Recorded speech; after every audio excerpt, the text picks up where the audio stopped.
Hello everyone, আসসালামু আলাইকুম। তো আমাদের জার্মান শেপার্ডের বাবু হইছে, তো আমি এগুলোকে দেখার জন্য আসলাম। এখানে আসা দেখি যে সোহাগও আছে। কি করতেছো এখানে? এই যে বাচ্চাগুলোকে দুধ খাওয়াচ্ছি, দুধই খাওয়াইতে পারতেছে না, এমন অবস্থা। এই যে প্রথমবার বাচ্চা হইছে, এই যে ছোট ডনের বাচ্চা হয়েছে, এমন অবস্থা। 12টা বাচ্চা হয়েছে। এতগুলা বাচ্চা আমার এর আগে কোনোদিনও হয়নি। 12টা বাচ্চা হয়েছে। হওয়ার পরে তোমার দেখতেছি যে আমি তো কালকে রাত থেকে এখন পর্যন্ত ঘুমাইনি, সারা দিনটা 24 ঘন্টা হয়ে গেল। তারপরে ফির আবার পরে দেখতেছি ওই প্রথমে একটা, আবার পরে 3টা, টোটাল 4টা বাচ্চা মারা গেছে আর কি।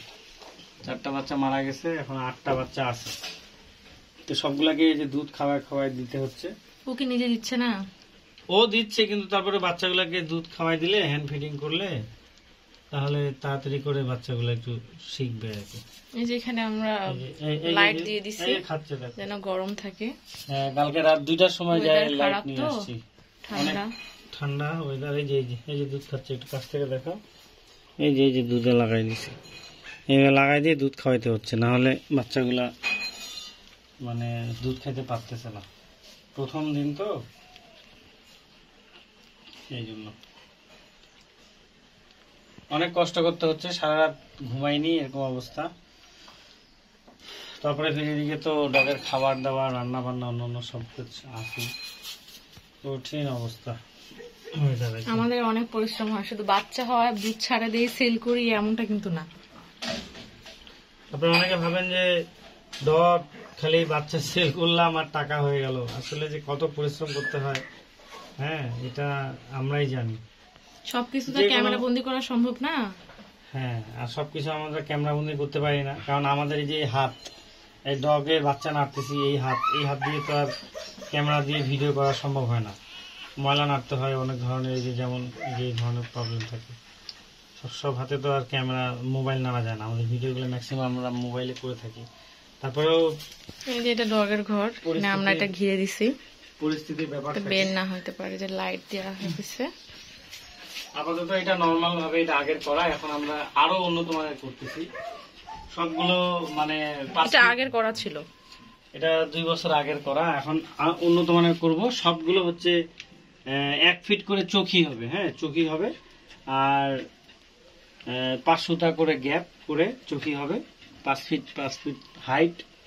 আপনারা অনেকে ডগের মাপ জানতে চান, ওই জন্য 5 ফিট হাইট হবে। আর 1 ফিট হবে চোখি, 1 ফিট করে চোখি হবে, আর উপর 4 সাইডে ঘেরা থাকবে। ওগুলোতে ডগগুলো আরো অনেক ভালো থাকবে। আর নিচে থাকবে পাকা পুরোটা। যদি প্রসাব পায়খানা ওরা সহজে করে না, তারপরে যদি করে, সেটা পানি মারলেই একেবারে হাউজে চলে যাবে।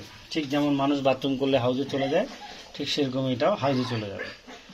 এরকম সিস্টেম আমরা করতেছি, আরো উন্নত মানের। আপনারা দোয়া করবেন। প্রায় 1-1.5 লাখ টাকার, 1 লাখ টাকার উপরে রড, তারপরে অন্যান্য জিনিস এগুলো কিনা হয়েছে। তারপরে আপনার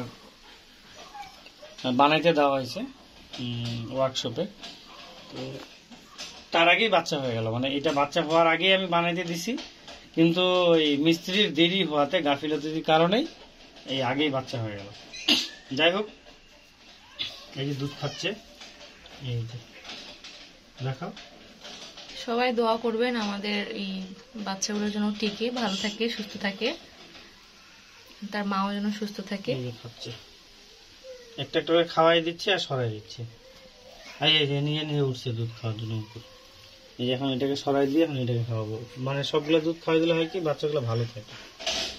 আর আপনারা যদি কেউ ডগের বুকিং দিতে চান, অ্যাডভান্স বুকিং দিলে ডগের বাচ্চা হচ্ছে 30,000 টাকা করে, কিন্তু আমরা 35,000 টাকা করে, আমরা 25,000 টাকা করেই দিয়ে দেবো যদি অ্যাডভান্স বুকিং করেন। আর বাচ্চা যদি 60 দিনের উপরে চলে যায়, 50-60 দিনের উপরে বয়স, তাহলে কিন্তু 30,000 টাকা নেবে।